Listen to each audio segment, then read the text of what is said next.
the Nephew and Uncle Basketball Banter, joined by my uncle and co-host, as per usual, David Scholler. Uncle Dave, we're going to get started with topic number one here. I came across a list just this earlier this weekend, and it's the top 10 college basketball coaches most likely to be fired after the season. Now, this Oh list man, was put together late January, so one of the guys already we know his fate.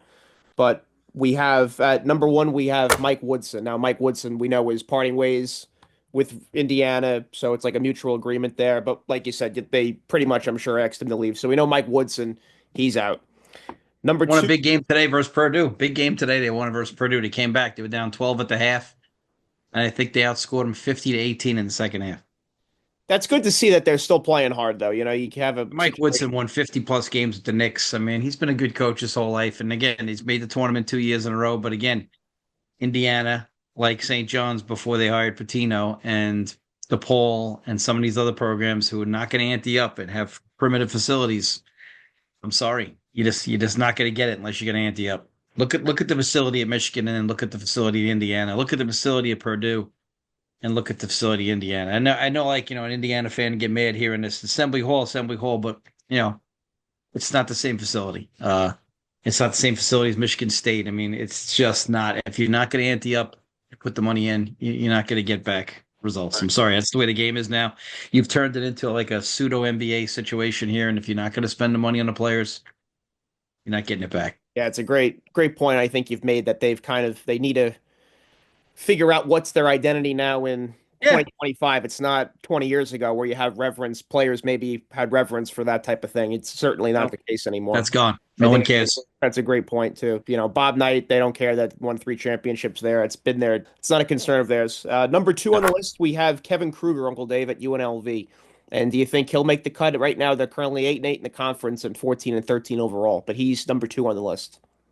UNLV, you never know. UNLV's had some good years, but Nevada's had some better years recently, and I think that's what pisses them off over there. UNLV is again living in the 90s when Tark the Shark was allowed to run unregulated, and they had great teams. But again, those days are gone, and it's funny that you mentioned Mike Woodson before because I watched the last days of night again, that piece of crap 30 for 30 that I watched again. I watched it the other day. How are they doing without Bob Knight? Yeah. It's a story for another day. But it's Kruger. I haven't followed UNLV a lot this year, but again, they're pissed off that Nevada's had better seasons recently. Nevada's had some good players. They had the Twins, and They're currently you know, sixth right now in the Mountain West right now, behind yeah, it's Boise not going to get State, it done. San Diego Yeah, State, Colorado State, Utah State, New Mexico at 8-8 in the conference. Yeah. yeah, yeah. San Diego State's a good team, and New Mexico, obviously, Patino's son is over there. But the thing is, if you're not winning, they're going to get you out. I don't know what year he's in of his contract, but these days there's no patience. Yeah, it's one of those things, right? Where if you're kind of in the middle of the pack for too long, you're going to be asked to leave at some point. Sure. Sure. Um, but he had in 21, 22, he was 18 and 14, then 22, 23, he was 19 and 13. 23 and 24 was 21 and 13. Now this year 11 and 8, So So they've had good years, but not good enough to make the yeah, tournament. exactly. So you're kind of in a situation where you're in a rut or like, kind of stagnant there. Then, I'm sure at UNLV, the donors are thinking they should be way better than that. Absolutely. Well, all the donors think that. The alums always think that. So he'll be good chance that he'll be or not good chance, maybe we'll see what happens. But it's a coin Sure. flip, I think I would say for sure. Sure. Number three, Uncle Dave on this list. This is kind of an ironic one because I liked him as an analyst a lot. Doug Gottlieb at Green Bay. And Green Bay currently is 1-17 in the Horizon League. Isn't it their first year? Yes, this is Doug Gottlieb's first year, I So we're believe. going to fire him in 1 year. Yeah. And I mean, I don't know Okay. Green Bay. I don't know what their history has been, what kind of success they've Oh, had. they've had success. They've had success in the past, and got some Tony Bennett success in there and the dad and over the years. But you got to, yeah, 1 year. I mean, what are we doing? Yeah, it's I mean, yeah, I guess it's overall 3-25, but like you said, it's just one season, so Doug, but the um, thing about Doug is his mouth gets him in trouble, and that's what yeah, hurts. That's what hurts him. he's very vocal, yeah. So maybe, and again, I don't know what the athletic department, what their expectations were, but I'm sure they were hoping better for 3-25. So, but he's on Absolutely. the list, so maybe he gets retained or not, who knows? Sure. But uh, Doug Gottlieb, number three on this list. So I mean, I guess if you're 3-25, I would say it's probably a Sure. there's a decent chance, right, that you're not retained. And number four on the list, we got Earl Grant at Boston College. Yeah, the old Winthrop assistant, my old stomping grounds at Winthrop. Earl had it going on the first couple of years. They were making progress, but BC again, another team that I don't think they're putting the cash in. You see, even Syracuse started a thing with 50, trying to raise 50 million, which tells you that they're not putting the cash into getting players. And Earl took that job after the coach at Louisville turned that job down. He got it and he turned it back. So obviously he knew something because at Louisville he's cranking it up. But Earl's a good coach. He's a good dude. Like I said, former Winthrop guy. Solid. But yeah, BC is always looking for answers. And previous coach was there 7 or 8 years and kept going around 500 and kept being close. But they got rid of him and they got rid of Al Skinner, who made the tournament like 3 times in a row. So because they said his brand of basketball was boring because he ran the flex. I never forget that. I know Al personally, so I don't really care if they lose or not. They got rid of a guy who made the tournament every year. Yeah, Earl Grant, it's really kind of disappointing. Overall, his record coaching is 188 and 157, so he's had good success as a coach. And then Look where you're playing. exactly, you said Boston, you made a great point. Boston College, that's almost an impossible job to be really good at. Overall, at Boston College, he's 61 and 68, so he's a little under 500. But like you said, it's a brutal place to play at. You have, team. I know they're like down, but Miami typically has been really good. Florida State's been really good. That's a brutal conference to play in. Carolina, Duke, Yeah, Virginia. yeah, Jesus Lord. yeah. Virginia Tech and Notre Dame was really good with Mike Bray. So I mean, I really feel for him. I think that's a really tough situation, but that to be It in. is, But but you don't turn the gig down because of the money, so people no, take it. But no, walking in there, this is right, tough. right, exactly. It's an uphill battle. He probably, he taken the job. If you would have asked him privately, are you here, 15 years from now, he probably would have said no. So Never should have left the Big East, BC. Since they've come into the ACC, they've struggled. yeah, no, it's a great point. And number five, we have Mike Young at Virginia Tech. Mike Young's an excellent coach. He did some great work in his previous stops. He runs great offense. He always has the guards that can catch and shoot. The thing that set him off to this level is the last couple of years when he had a really good backcourt with Couture. They didn't achieve as much as they should have. His first year there, they had a good run inheriting Buzz Williams' team. But then they had a couple of good years. But then last year they underachieved, and that put them on the hot seat for this year. They've had their moments this year, but again, late recently they've struggled. And Virginia Tech has the resources, so that's frustrating. Had a good year in football. They have some good players in football. You can see. I watched them a couple of times this year, and they have some players in basketball too. But again, it's a great campus. It's a great environment. I've been there a couple of times, but the tough thing is again, you're around that 500 mark. You're not making a tournament. You're not getting that 300,000 every round of the tournament, and they want the money. It's Mike Young. He's 104 and 81 as a coach at Virginia Tech. I mean, to be Yeah, fired when you have that record, I think would be really absurd. and that's in the ACC. And you're 7-9, exactly, and you're 7-9 right now. So it's not like you're a Sure. cellar dweller. You're right in that kind of middle of the pack area right Yep. there. So Yep. Mike Young's an excellent coach. yeah, He's yeah. getting plus. I hate to say this, but a little bit of age discrimination going in there as well. As a Mhm. person who's 57 and has some gray hairs myself, that is a real thing today. No one might not want to see it, but everybody thinks the younger guy has all the answers. But I want to make sure the younger guy knows how to coach too. Yeah, but again, like we make the joke constantly that some guys have forgotten more basketball than certain guys know. Mike Young might be a guy who falls in that category. He's Run some of the best offensive sets. If you're a good shooting guard, this man will get you open.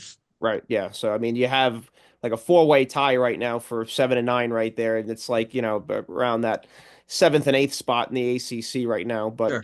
it's like you said, what do you expect? Now Virginia Tech might be a little bit of a better situation than Boston College, but they're kind of in the same basket there with Yeah. you're playing against a lot of these. Now you get Louisville, Clemson, Duke, Florida State. It's a tough place to play and Well, the win. thing is, they're against it, but people see that and say, well, and this is a down year in the ACC, so he should be better. And I Yeah, can agree with that to some extent.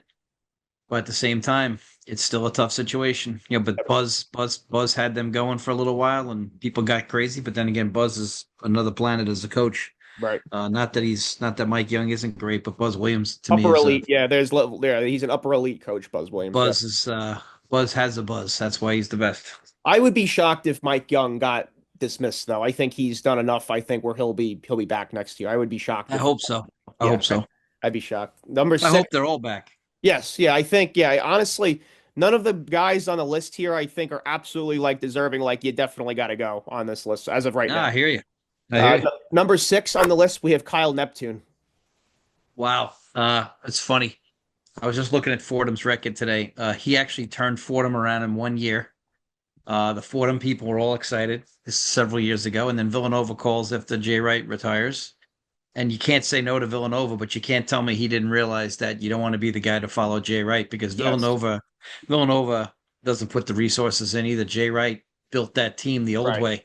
right, He built that program the old way, and that's not the way it is anymore. And you can't be the guy to follow Jay Wright without the resources. And so he had to take the job, but I'm sure he didn't want to take the job. You can't say no to Villanova and that money, right, but he'd be the man at Neptune. Would be the guy at Fordham. He's an excellent coach.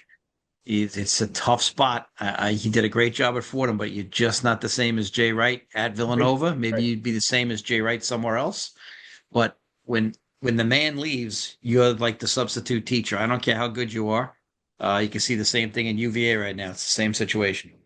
So you could be the excellent, but you're still not the guy who brought those people in there. And so he's got his own guys in there now. He's still developed Dixon, who's now is actually the leading scorer in the country. So he's the excellent coach, and he'll wind up on his feet though. Excellent coach, good recruiter. I did, like I said, one at Fordham, and no one's done that. right. I think it's almost impossible shoes to fill. Jay Wright, a Yeah, guy who's a legend as a coach and won a national championship. Had been that's how you to know. That's how good John Shire is. yeah, it's just that's really a difficult situation. But at least Duke, you can say, has the resources, and the Sure. Villanova is a little more of a tricky situation. But Kyle Neptune, currently right now, Villanova this year is 9-8 in the Big East and 16-12 overall. And as a coach at Villanova, his career record there 51-45. So Yep, and that's great anywhere else, but not there. right, exactly. So he kind of has to win at a better clip than that to stay there. But again, he was on the staff, right, with Jay Wright. Yes, So yes, he was. he's kind of, born and bred Villanova, so, but homegrown roots there, so to speak, as a coach. Yep, So I'm sure they'll give him another season. I don't think he's been bad enough or not winning enough yet where they would dismiss him sure. either. So I think he'll get another chance this year. I think if they kind of have maybe another kind of season like they have now, depending on how they finish, maybe next year he gets let go. But I think he'll You be hope, you hope he gets a chance. right. It's an impossible situation. Kyle Neptune. We'll see what happens with him. Number seven, Uncle Dave. I know how you feel about this coach, Steve Peichel at Rutgers. Oh, they gotta be kidding me. He's one of the best coaches in the country. Yeah, Know him personally. I'm not just saying that because I'm not a homer. I'll tell you like it is. right. That's why I have another podcast called Telling It Like It Is. Steve Peichel is one of the best. Him and Jay Young and Steve Hain. That's the best, probably one of the five best defensive staffs in the country. You're just incredible. They've turned Rutgers into a Big Ten basketball threat That's every year, impressive. and That's that's impressive. that's Yeah, just incredible. Go, right. anybody who wants to do that. I want the people in that who wrote that article to go look at the best defensive numbers in the country the last 10 years. They're in the top five in all of them, all the metrics, and he's done a great job this year. Though they went out and they got a bunch of freshmen, and so freshmen don't play defense. We know that freshmen aren't physical enough to play great defense, and they're in a tough Big Ten. They had a good win tonight. They beat USC. And they beat the former NBA coach at USC in his first year. But at the same time, they'd be crazy. Steve Peichel just got signed to an extension. Does the person who wrote this article understand the extension he just got? Yeah, it's tough when you get someone who gets an extension like that to let them go then because it's Yeah. dead money then if you fire them, right? I'll tell you what, I know about 50 schools that'd be in the market for him. No, he would get hired. I agree with you. He'd get hired It'd and take about 5 minutes. right, exactly. Yeah. So if he, you have a And situation, probably the best person in the business I've ever met, and that's 35 years. right? Well, that's saying something then because you've seen and met a lot of coaches. So, and No one better than him. you look at the Big Ten this year. The Big Ten, I think, is underrated. I think they are really even It the teams is. that are in the middle of the pack are just crazy good. Like Oregon and Illinois and Purdue, they're like right around like that seventh and eighth spot, and it's like that's Purdue being that at 11 Even and the bottom of that league is tough. exactly. So like Ohio State 7-10, Iowa, Minnesota, USC all at 6-10, Yep. and they're not terrible. Penn State's not a pushover either. Yeah, exactly. And they are 5-12 in the conference, but they started out really great in non-conference play. So Big Ten Sure. is really competitive this year. So to be middle Yep. of the pack this year, like you said, having a bunch of freshmen that you're relying on, I think he's actually not done a terrible job this year, even though they're 7-10 in the conference. They're 500 overall. So, like you said, Sure. I think if he got let go, I think he would sleep rather well because he'd be hired very quickly. And his Because people are crazy. It's because they see they have two lottery picks. But that, again, we're not playing fantasy basketball here. no, there's only one ball out This there. is I what I can't. hate about, like, fantasy sports is great and it's great for fun and stuff like that. But we're not playing fantasy basketball here. And This is real life. I think for those that have to understand how good Steve Peichel is, he's the one who led Rutgers to its first NCAA tournament appearance in 30 years in 2021. That's That's rather right. impressive. So, And got hosed last year. Should have made it last year too. right, 145 and 137 at Rutgers. Yeah. So Yep. pretty And damn they were the bottom of the Big Ten. right. So he's done a really good job. Again, Beat the number one team in the country like four times at the rack too. right. So we have, besides obviously we know Mike Woods, and I think all of these guys up to this point still, I think have a decent chance of coming back. There's not a definite firing, I think, as of Yeah. right now with these guys. Sure. Number 8, we have Adrian Autry at Syracuse.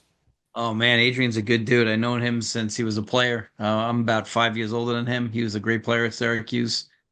I think he probably should have kept that zone, but you can see the other day there was an article about how Syracuse is starting a $50 million raise money program for recruiting, which means they haven't spent the money yet. So Right. you spent all that money on a great big dome. It's that's a money factory, Syracuse. The school's expensive as hell to go to as it is. It's a great school. It's a beautiful campus.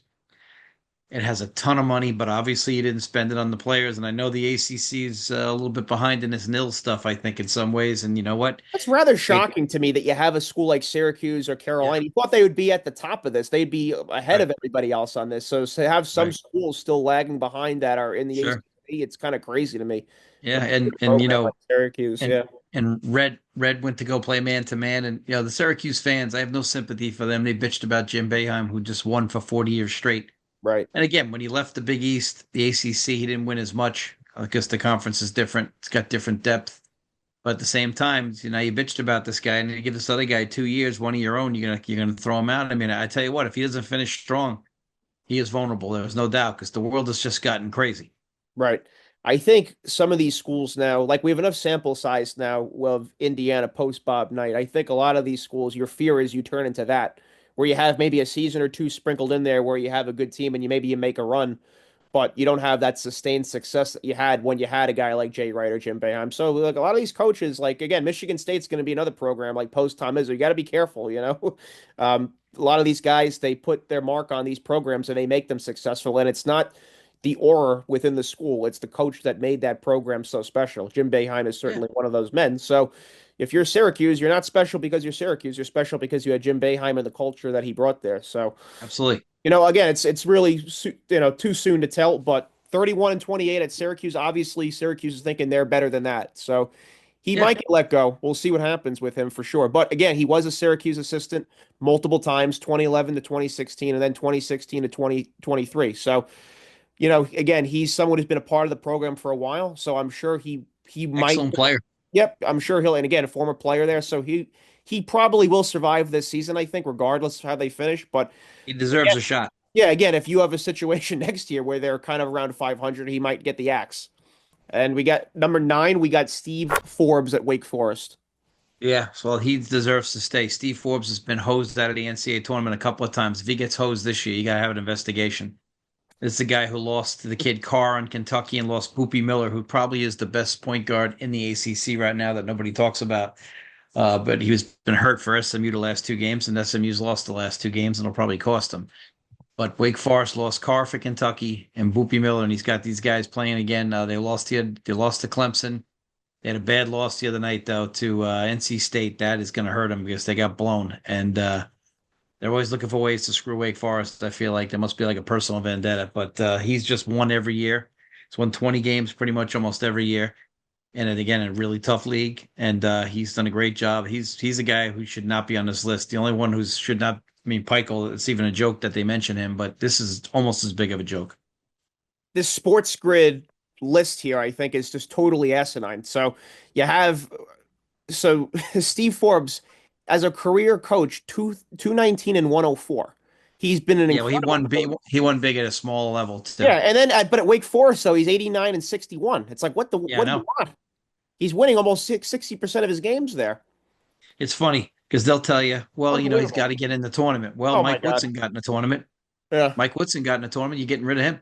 Right, exactly. Yeah, so what's the criteria? Nobody Yeah. knows. It's just, go as That's you why it's funny. You go in these interviews. I always used to tell people it's a different level, but on the high school level, guys will say to me, "Well, what do you think?" I said, "You should always ask how you're being judged. right. Like, how am I judged? I want an ironclad thing." And this is what happened to Mike Anderson at St. John's. Now, don't get me wrong. They screwed Mike Anderson because Rick Pitino was available. Had nothing to do. Mike Anderson was doing a great job at St. John's, but they just wanted Rick Pitino, so they just made up some crap and fired him. Right. Well, let's be honest. If they have the chance to upgrade, they will. Yeah, exactly. And but the thing is, like, again, tell me how I'm being judged. Is it Right. all wins and losses? I mean, do we even pretend that the academics exists anymore for these Oh no. kids? No, Probably no, not. no, we don't. If we are pretending, we're doing a very bad job now. Yeah. And number 10, Uncle Dave, closing out the list, we got Hubert Davis at UNC. I think if Duke goes in there and smacks them by 30 on senior night, I think he's done. I think the fan base is so hatred of Duke, and I feel the mutual for Carolina bastards. I hate them. But the same thing is I like Hubert Davis, but if they go in there and get whacked, I'm telling you, it's going to be a big trouble because Carolina's got to have that game. And if they don't get it, it's going to be hell to pay. And if they get beat bad, they will ship him out of there. And he's already trying to defend himself by saying we're going to have a GM. But you know what, Di? You should. It's funny. 2022, when everybody was praising him, I kept saying he's not a great coach. I was watching the games. Freaking May bailed him out with shot after shot. Love and May and Davis hit every shot under the sun. Baycott was in his 100th year, got every rebound, and they got a hot run. And then they blew a 16-point lead at half to Kansas. And I remember texting a couple of my former players who were Carolina fans. I said, "This is the end of Hubert Davis right here tonight in 2022." And here we are, 3 years later. It sucks to be right. Yeah, I think it's right now, again, 10 and 6 in the conference, right now, 17 and 11 overall. And he actually has won, he's won most of his games, 95 and 42. Oh, sure. In 4 years. So he's won a good percentage of his games, but like you said, it just something doesn't feel right there. It feels like there's something really missing there. Look, I said this before.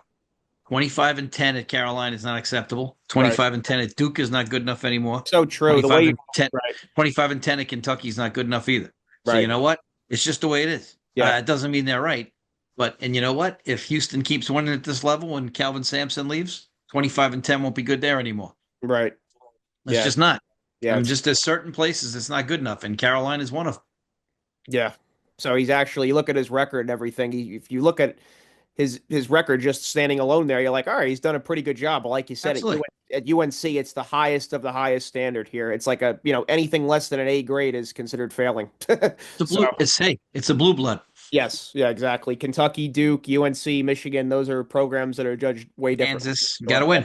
Yep, correct. So, you know what the ironic thing about this list, Uncle Dave, is all these coaches, again, we know what Mike Woodson's fate is already. So all these guys, I think, have a decent chance to all be back, I think. I think the Yeah. field you could see all of them being retained. So we'll see. We'll see what Well, that's happens. where you don't know what the writer understands about the money either. Like, what buyout do Yes. these guys have? Right, right, Does the writer have that information? Because if you do, you'd know that Peichel got re-signed. If you also know that, if you're gonna keep Mike Young, you'd have to re-sign him. I think he's on the last year of his deal. So, like, are you gonna give him a 5-year deal? You're probably not. So they probably will cut bait. Why give him a year extension? I mean, like, it depends. Like, the pro teams are different. They don't have like a salary cap for coaches. The salary cap is on the players. So like a pro team could just buy your ass out right away. Now there are some teams that have that kind of money, like in the college, but Virginia Tech's not going to do that. Virginia Tech is not going to give this guy a good deal and then buy him out in a year or two. So they'll probably will cut bait from Mike Young for a couple of reasons. Not that he deserves it necessarily, but they'll probably cut bait because they don't want to give him a new contract. right. All Red right, Orchard, Dave. you're gonna have to finish him. Yes. Yep. All right. So good job, Uncle Dave, on that analysis there. So that wraps up that segment right there. Now, my next topic for you, Uncle Dave, we have it's expected Kevin Garnett is expected to join the Minnesota Timberwolves front office upon their new ownership change. And I got to tell you, I think that is an excellent decision for not just the Timberwolves, but for the NBA. I think you need guys that were like Kevin Garnett in management positions. I think that could be a cultural change for the NBA. Someone like Kevin Garnett, the passion and intensity that he brought, I would like to see more guys like him in management positions.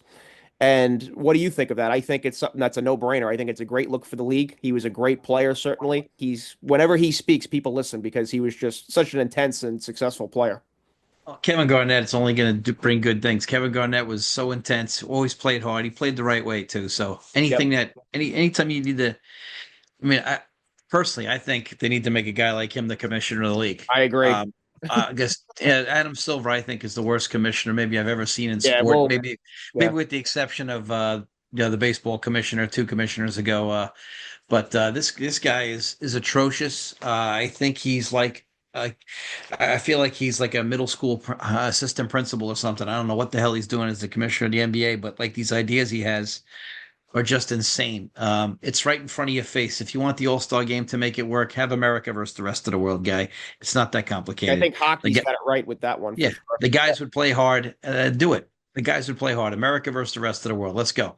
I mean, let's have fun with it. I mean, like maybe we don't have enough guys. Maybe you have to have America plus another country because maybe because the NBA is turning foreign. But America versus the rest of the world, I think the guys would have some fun with it. And if the guys don't want to play, you go right down the list. Go to the next guy. A Right. lot of guys would love to play. You give them a couple of days off. You have one game, America versus the rest of the world's bragging rights. You do it. The guys would Yep. love it. Yep. And I think people would watch it. And but you know what? I think you got to get a guy like Garnett in a higher position. You got to get a guy like him in a higher position. You need guys with the brains like he has and the intensity he has, because this league has become soft as dog shit. The worry I think I have as an NBA fan, I'm sure you do as well, is that once you lose this next crop of guys that were around when Kevin Garnett was playing, like LeBron, like Kevin Durant, like Steph Curry, and obviously KG's been retired now for I think it's at least like 6, 7 years now. You're going to lose that element of the NBA permanently. So that's the worry. I think he needs to be someone who's on the competition committee, players committee, whatever. He needs to be a part, I think, of how the league is shaped moving forward. Because someone like Adam Silver has proven he obviously has no fucking clue what the hell he's doing. And you have, I No, guess, the players that are the most sensitive running the NBA, and like you said, the product now is just doesn't pop off on paper. Someone like we talked about it briefly. Someone like Kevin Garnett and Kenyon Martin, these Jermaine O'Neal, these guys just played with such passion and such intensity. You want to see that be brought back. Someone like Kevin Garnett, I think, in a management position, I think he's specifically going to look for guys that are like that and wired like that. So I think for the Timberwolves, yeah, I think it's a great look because former alumni of the franchise there, he was a great player there. Thrilled when he went to the Celtics and won a championship. I thought he was certainly deserving of being a champion and great player for the Timberwolves, though. My God, he was a freak, no doubt about it. So we'll big see. ticket. Yep, the big ticket, great player. So I'm happy for Kevin Garnett, and I think it's going to be a good move for the NBA there, and the Timberwolves specifically there. I think that a winning culture. I mean, they're a winning team right now, and the culture has shifted positively for them in recent years. But I think that'll be sustained now. I think with him in a management position right there. Then we have Uncle Dave. We're going to go to our next topic here. The Golden State Warriors just had their ceremony for Andre Iguodala retiring his jersey. And what do you think of the Golden State Warriors doing this move here with retiring Iggy's number? Well, I think we mentioned it way back a little bit briefly when they brought up the idea. Iggy is definitely should have his number retired. To me, I'd put him on my team of 12. If I had to pick 12 players to fight for my life, I'd put him on there. I'll put him on there because he's a great defender. He's got like a Da Vinci like IQ for the game. He's a savant of basketball. He also sacrificed his game as he got older to go win, come off the bench. People forget this guy was an NBA All-Star at a pretty good level, a two-way player, which is rare these days. This guy is definitely a guy that deserves to have his number retired. Yeah, he spent basically 6 full seasons with the Warriors there, but technically you could say 8, uh, regardless of games played. And he was a guy. He was Defensive Player of the Year voting. He was fifth for them in that, and Sixth Man of the Year a bunch. He finished fourth for that, and then number 2 for that a couple of years in a row. So he was a guy who obviously helped bring. We talked about what made the Warriors great. Also, obviously Draymond, Klay Thompson, and Steph Curry are the That three-headed bench was monster nuts. there. But the deepness of that bench there, I think, it can't be understated enough. Even Sean Livingston off the bench, and Jesus Lord, Yeah, just nuts. they obviously, I think that is something that's understated and underestimated for sure. You got, we talked about it, Andrew Bogut and Iguodala and David Lee and Maurice Spates. Those are Leandro Barbosa was a Barbosa. stud. Yep. Yep, exactly. So, and he won a Finals MVP. I think him winning a Finals MVP, I think that puts him in a unique category there. So, I think it's hard to have a guy who won a Finals MVP not a part of your illustrious class of retired Yeah. jerseys there. So, he'll Yeah. be forever immortalized now for the Golden State Warriors there. I Yeah. I think wonder if there's ever been a Finals MVP who's not in the Hall of Fame. that's an interesting question Because right he's a borderline Hall of Famer because he gave up his scoring 20 a game for the Sixers to there. Right. come elsewhere, but at the same time, he did the right thing. Let me look that up right now. Uh, I don't think there is. Cedric Maxwell is the only one. That's right. That's right. Cedric in '84, they stole that final. Oh my God, I'm still pissed off about that one. Yeah, that's the James Worthy, the Gerald Henderson one, right? Yeah. Yep, Gerald Henderson, you got that right. Yep. So Cedric Maxwell's the only Hmm. Finals MVP to not be in the Hall of Fame. How And about he's probably close. Cedric didn't get hurt. He might be there himself. that? Yeah. He was cornbread, as they called him. Took UNC Charlotte to the Final Four in 1977. You're not getting that in any other podcast, people. All Yes. these other podcasts, these guys just don't know crap. Now the basketball knowledge that my uncle I don't has. have to look that up either. Yeah, no, it's incredible. So the retired jersey numbers, obviously Uncle Dave, Draymond, and Clay and Steph will be guys that are certainly retired. So it's just a matter Sure. of once they step away from the game. But current now, Warriors who are retired, you have obviously now just Andre Iguodala, Wilt Chamberlain, Alvin Adels, Chris Yeah, Mullin, Al Attles. Yep, Al Attles, a great player. Rick Barry, Nate Thurman, Thomas Cherry. Yeah, he played from 61 to 71. Thomas Cherry, another guy. No, that's many going to know that name. So yeah, so he's joined now. So the Warriors currently have seven guys retired. Yeah, Chris Mullin being the latest, I think, before Nate Thurman was a great rebounder, just a Nate great Thurman. player. Al Attles, great player. Rick Barry, obviously, is one of the best small forwards of all time. Right. Rick Barry's a better player than Chris Mullin. I mean, I know he's old, so nobody knows him, but plus Rick had a couple of sons who played in the NBA who were pretty damn good themselves. Brent and Scooter were pretty good players. So I think Andre Iguodala is certainly deserving. I think he had Sure. really some big time moments for the Warriors, and just the kind of guy he did a little bit of everything. But like you said, I think also what's going to be overlooked with him now is his his numbers in Philadelphia. He was almost a 20 point a game scorer there. Yeah. Plus, he's a two-way player, and that's not existent anymore. Right.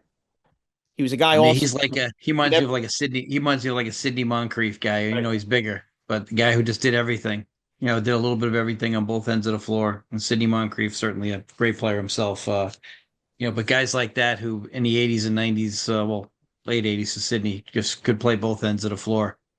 They did everything. Obviously, Dr. J's birthday the other day. I wanted to give a shout out to the best Long Island player of all time, Dr. J. No doubt. Turned 75. My man, Dr. J. All right, well, then we're going to wrap up there our segments for our discussion points now with college basketball. Since we last discussed, what were some of the things that you've seen that have popped out to you, and where do you see college hoops standing currently? Well, we're making the turn here. We got about four conference games left in some of these other conferences here.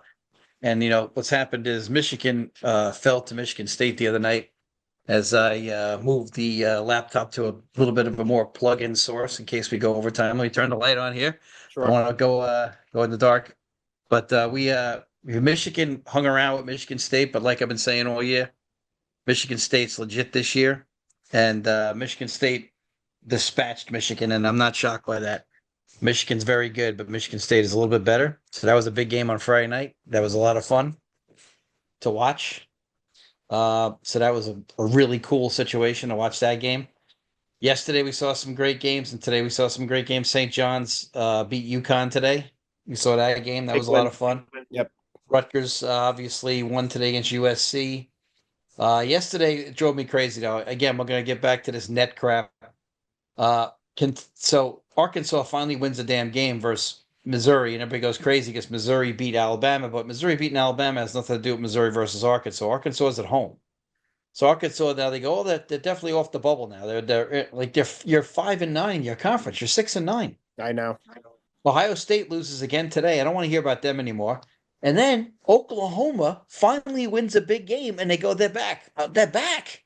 Oklahoma's at the bottom of the freaking league. I don't have it in front of me right now, but you got to be kidding me. They're Oklahoma's four. like, They're 4-10 in the SEC right yeah, now. you're 4-10. You're not back. Get the Yeah, hell out of here. right. I'm sorry. In what world is 4-10 good enough? I don't know who the And hell again, said that, but they need their head examined for sure. and it's Joe Lenardi's like, well, they're right back. No, they're not right back, Joe. Like, Right. what is Joe Lenardi and Ken Palm in the net? Like, are they all people all smoking crack together? Yeah. I mean, like, I love these guys, but you got to be kidding me. So November and December mean shit, but then Auburn's ranked ahead of Duke. You can't have it both ways. Now, I don't care because Duke's going to get in the tournament anyway, but I'm just saying, you Right. can't have it both ways. All right, you got a couple of losses. We got a couple of losses. Don't tell me your conference is better. We beat you. Yeah. I don't care. We beat you. So the bottom line is, I don't care. I'm tired of hearing about it. So like, and again today it was like, oh well, they're back. Texas is on the no. Texas shouldn't be on the bubble. Texas lost again. Pittsburgh shot themselves in the foot yesterday. I don't want to hear from them anymore either. It's not just the SEC, but when you are under 500 by several games in your conference, I'm sorry. Right. And I we mean, we now have majority of conference play now behind us now. So you really, if you're below 500 now, there's a good sample size on you. and the thing is, like, yeah, you want to say that teams take a while to gel. Well, then you favor the last 10 games. You don't favor the first 10 games. Right. The first 10 games, they're not gelled. So why are we putting more stock in November and December? And the net gives you points for blowing out teams by 50. So then Kansas goes and plays Alcorn State and beats them by 80, and then you get a high net out of that. What the Yeah, hell is really. that? Yeah, they beat Oklahoma State by 30. What does that mean though? And I hear all this stupid crap. Well, it's a quad one win, it's a quad one loss. Well, if Gonzaga only has had three quad one games, whose fault is that? It's not Gonzaga's fault. So, like, people bitching about Gonzaga today because St. Mary's swept them this year. But you know what? They only got one quad one win. Yeah, well, they've only had three quad one games. Right. And So, your conference has a huge part of that. If you don't have any quad so one just teams in because that, you played 12 quad one games in the SEC and you're 4-8 in those games, we're going to celebrate that? You're yeah, 4-8. right, exactly. Yeah, You're not 6-6. 6-6, I'll hear you out. I'll right, hear Carolina out. right. I'll hear them out. They're over 500. I'll hear them out. I'll hear out the 500 teams in the SEC, which is the best the SEC's been since the mid 90s. I'll hear them out. But I'm not going to listen to 4-9, 6-9, 4-10 that you're on the bubble. You're Yeah. not. No, I know You suck. me and you, I know when it comes to selection Sunday, we're going to favor these smaller schools with elite records. Those are the teams that we think should get in. It's a funny thing because they're going to get hosed this year. I'm telling you, this is a soft bubble this year. A They're going to lot get of hosed. teams, I think we're going to be pissed around to And I'll select. tell you something right now. If they expand this field, they are dumber than a rock. You There's can't do not that. enough teams to cover 68 this year. This is a soft bubble this year. There's not enough teams to cover this. And if you're going to put 14 teams from the SEC in there, then we need to go a Power Four tournament and a non-Power Four tournament and have the two winners meet because this would be ridiculous. So you have a situation now where you're gonna rank November and December, but then you're gonna tell me, well, teams take a while to gel. Well, which one is it? You can't have it both ways. Now, Oklahoma won some good power, quad one games early on, but they also had some soft games too. And now they've lost to everybody. I mean, come on, dude, you're 4-10. Get the hell out of here. And I It's, like Porter Moser. Again, I know in the world today, when you argue with passion, people call you a hater or some other shit. No, let's be adults. You're 4-10. I've been coaching for 35 years. 4-10 is not good. I don't give a shit what league you're in. well, 4 it's and just- 10 they is not started out good. 13-0, but that again, that was Yeah. back then. Yeah, but now you've Yeah, now you're 17-10 on the year. right, No, right, exactly. sorry. Yeah, Sorry, dude. It's not good enough. So we're going to count the first 2 months.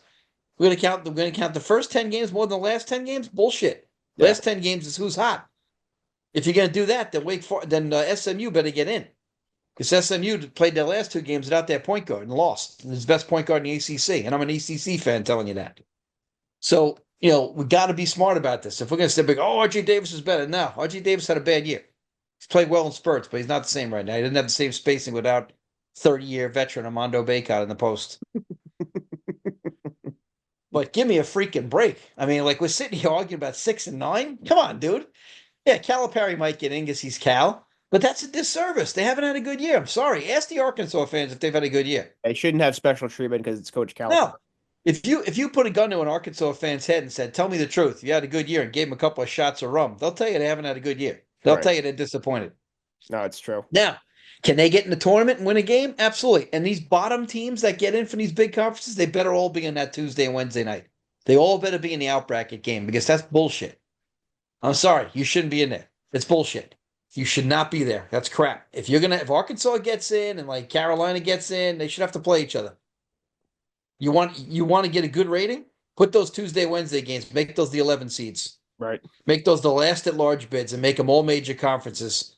Take the last team in from the pack from the Big 12, take the last team in from the ACC, the last two from the SEC, and let them go. Let's play. They'll have great ratings. Let's kill each other. Take the Power Four conferences, have some balls, and do it. And you know what? You'll fill up the building because Ohio's in the middle of the country. They'll all get there. All those fan bases travel. So let's take the last from the Big East. Who's that last one in? Whoever that'll be. Xavier's going to get in. Xavier's playing their ass off. They should get in. Take a Xavier, who's in Ohio. Unfortunately, it's an advantage for them. Get Carolina. Get two teams from the SEC and a team from the Big 12. And, let's go. Let's do it. And a team from let's get them in there.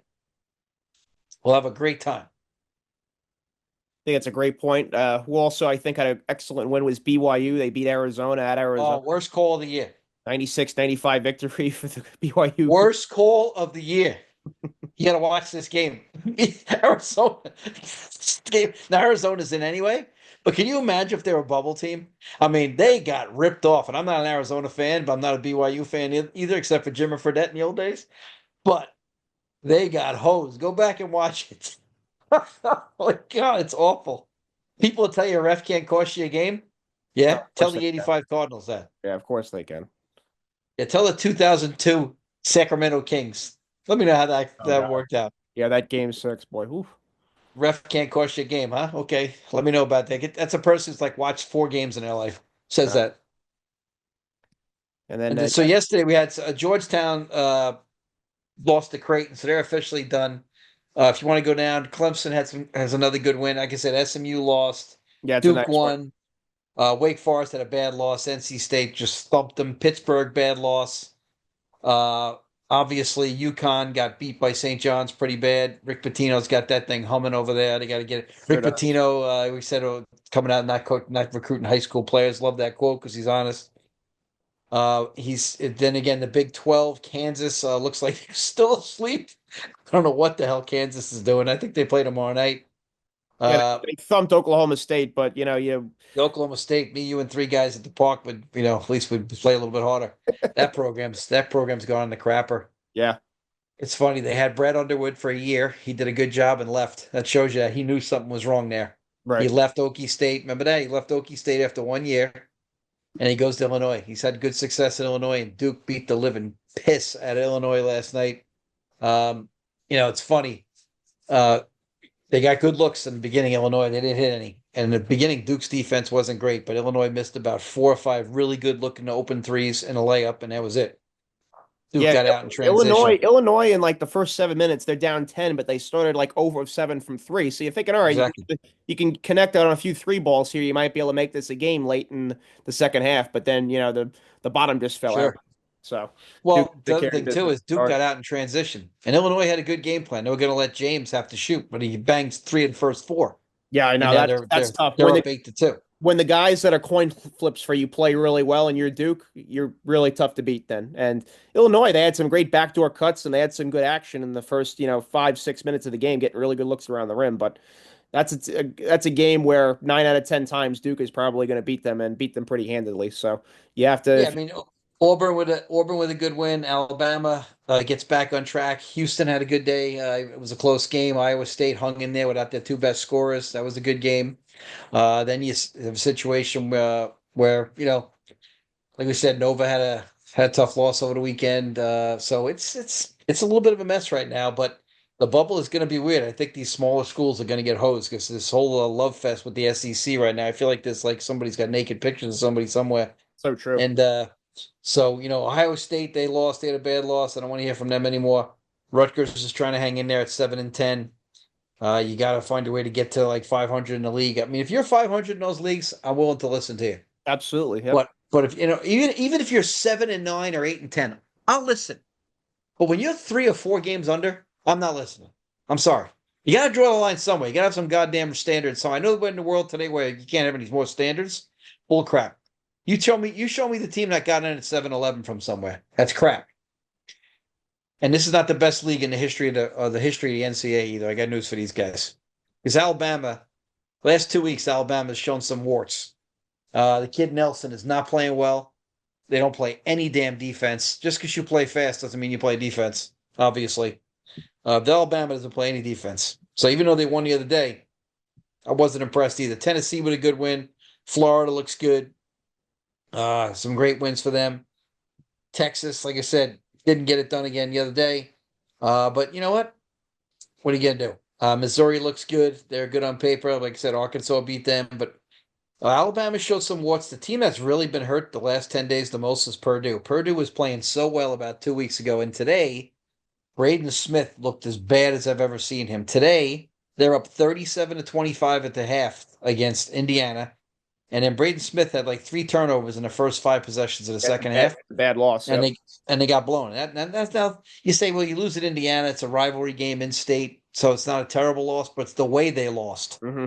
They got blitzkrieg by a team that has been disinterested a lot of the years for Coach Woodson. Right. So Indiana fans were happy, and all the players went over and rubbed Coach Woodson's bald head after the game. So now I'm rooting for Indiana this year for the rest of the way.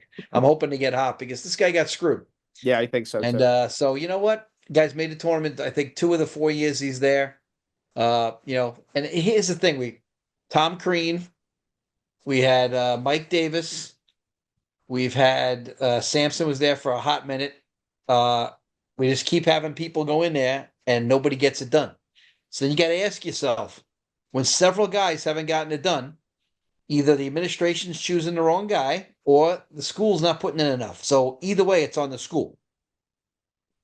Think about it. There's no doubt. I think it could be one of the two or both. Yeah. So you got to ask yourself, is everybody failing there?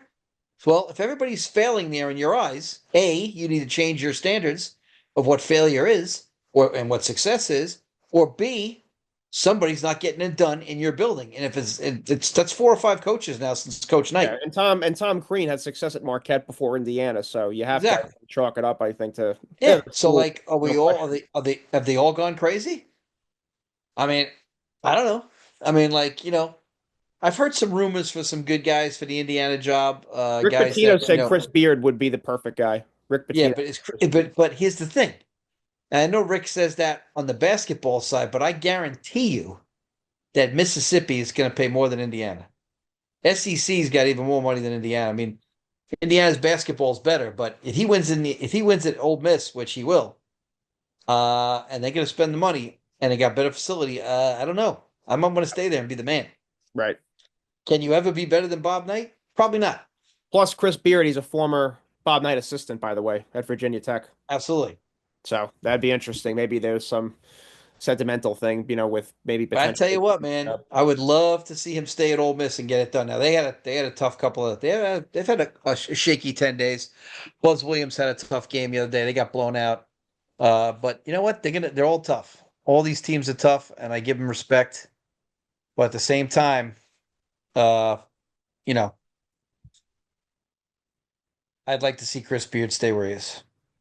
Think tomorrow we have a good smorgasbord of games tomorrow, Uncle Dave, on the slate here. We have at 11 o'clock for those who stay up. You got Kansas at Colorado right there, and considering how Kansas is playing, you don't know which Kansas you're going to get, so that could be an interesting game. Even though Colorado is not a good team this year, and number 5 Houston at number 9 Texas Tech.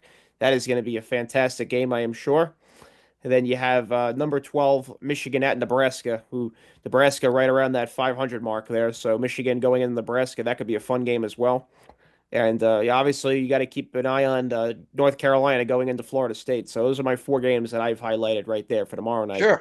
North Carolina could lose to Florida State tomorrow because Florida State's been playing better. Right, man. If you're Hubert, you might be getting your pink slip. If you lose in bad fashion. I think from here on out into any particular team, but probably not because he this late in the season he's a former alumni, so I'm sure they would wait till after the season to dismiss him. But uh, Yeah, don't forget though, they hosed Matt Doherty. That's true. Yeah, and UNC is ruthless. You get enough pushback from the alumni and the fan base. Who knows what might happen? So, and then Uncle Dave, the local flavor, we get Stony Brook at Hampton as well. Yeah, the bad news is that game was canceled last week because of the supposed storm in Virginia, which turned out to be a big nothing. This our family member lives down there. It wasn't much snow. Right. And then obviously them and Hofstra are struggling big time. Marist has pulled ahead of Merrimack in the other conference. I'm rooting. I always keep an eye on Merrimack. Mike McSloy, by the way, first landmark team ever to go undefeated in the regular season. They went 16-0 this year in the landmark Incredible. conference, and the landmark conference is loaded. Wilkes is very good. Catholic is like the Kentucky of D3.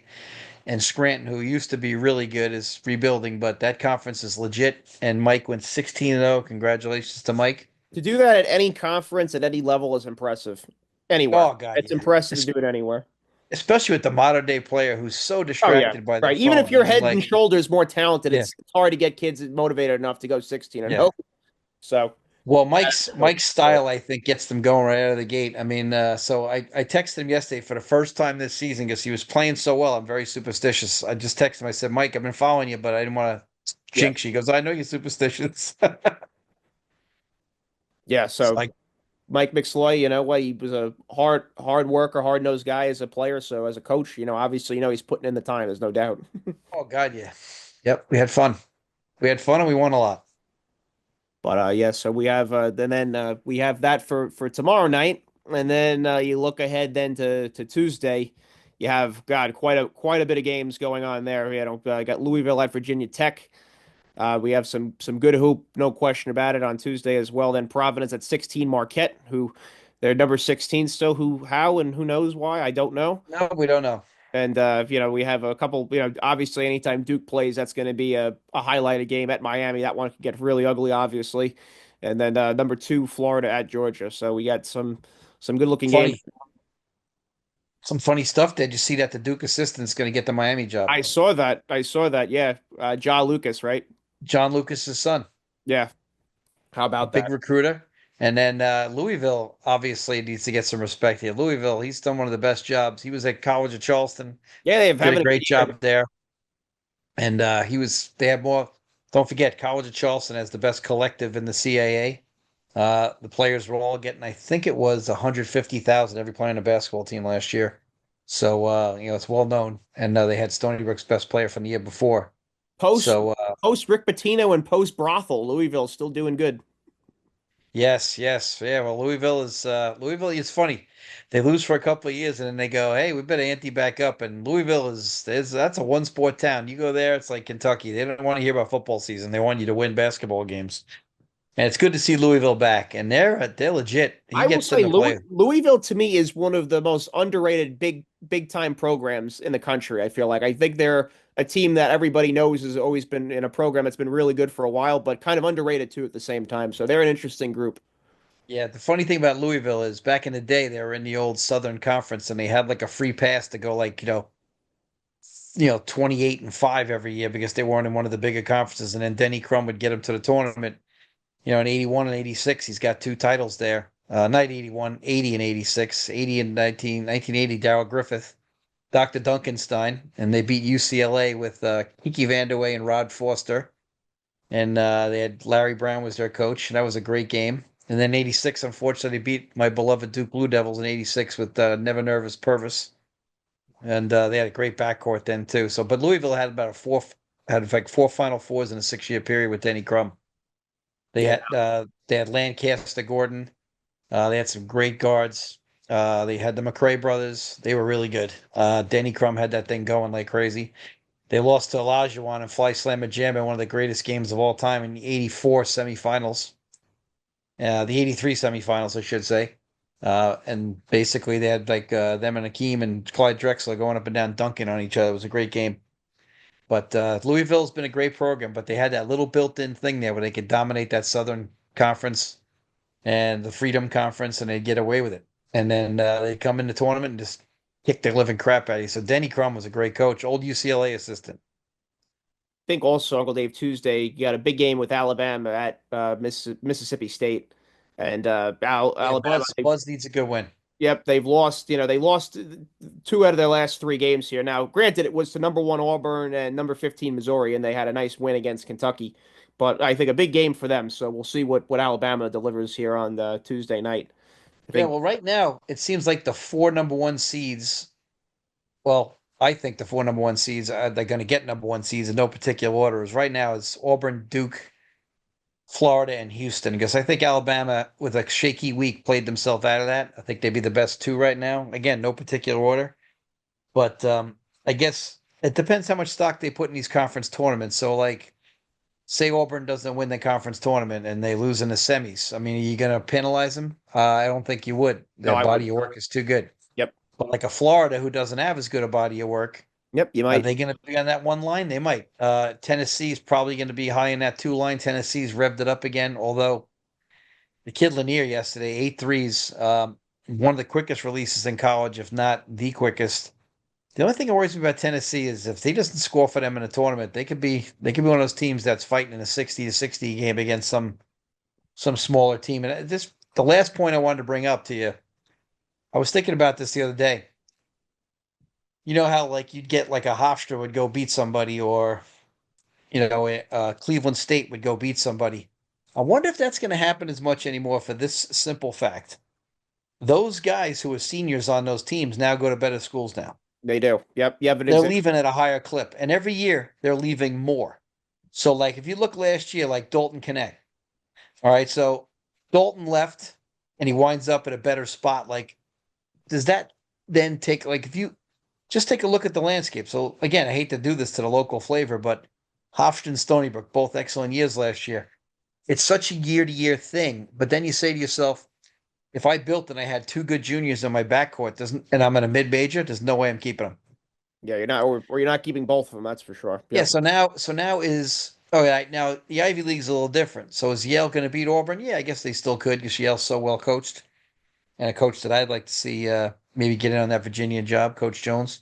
But the thing is, like, are those other levels besides like the Patriot and the Ivies? Because obviously kids go there for academic reasons. You would hope. Are they still gonna be able to pull off these big upsets? Because if their guards were good, they hit the portal. I I will mean, say look at I will say they do still have a chance. Why? Because you get high stake games here. Let's be honest. It's for all the marbles, high pressure situation, and it's one game on a neutral site. So you will still have some of these upsets, I think. Maybe not as much. Who knows? We'll see. Only time will tell, but you certainly, I think, will still see them. There's no doubt. Yeah, this is a point we got to bring up this year too, because the biggest reason I think you'll still always have some or potential is if that game's at the half and the big favorite's only up by two or three, the Oh, whole they're crowd feeling it. turns against them. Yep, they're feeling it. Yep. The whole crowd goes against them, and all of a sudden, boom, it's a nightmare. So, but I know in recent years I feel like there've been more upsets than ever. But we got to see, like we have those breakdowns of the 5-12 and the 4-13. Those numbers, like the 5-12 there's been a pick off every year in that for like 15 years Oh straight. yeah. Yep. Yeah. So and you know, that's why the NCAA's really got to do something, because if you do throw like an Arkansas or a Xavier in the 11 spot, that means someone who earned a 6 has to play Arkansas or Xavier.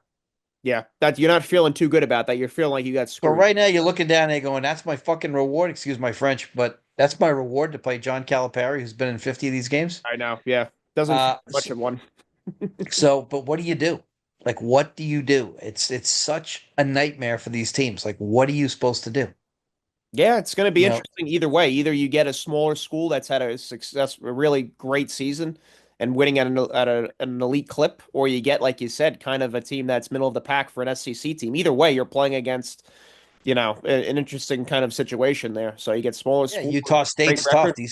Some of Yep. these teams are tough, man. Saying, Utah State's tough. The Anteaters are tough. And I'm sure they It's would want to play the smaller school just because you got the superior athletes and they've not been in that situation, so to speak, as far as the environment goes. So you'd probably choose that option right there. But either way, it's going to be interesting though to see what happens. Like you said, with the SEC, a lot of, it's a very deep league, obviously, no question about it. But when you have, like you said, under 500 record in conference play, how are you rewarding that if you don't win the tournament? oof. Like I said, I'll listen to 8 and 10, but I'm not listening to anything worse than that. I'm not listening Right. to 4-12. 7-11. I Right. don't want to hear about 7-11. You're done. Right. 7-11 is a great place for coffee and shitty late night snacks. It's not a good thing for the NCAA tournament. I don't want to hear about 7-11. I agree with I don't you. want to hear. Yep. If I you're mean, get the hell out of here with that crap. if you're like 5, 6 games below 500, that's definitely shouldn't be rewarded, I think, in tournament play. Yeah, I mean, come on. We do play the game to win. So basically, why not just have the whole Power Four conferences in because they're playing the best schedule? Well, Right. it's not the way it is. It's never been that way. It shouldn't be now. No, you shouldn't be penciled in just because of the conference you play in, no doubt. Yeah, well, that's what they're trying to do in football. The SEC and the Big Ten are trying to claim like 5 or 6 of the 12 spots in the college football Yeah, we don't want playoff to hear that. at their meeting last week. It's crazy.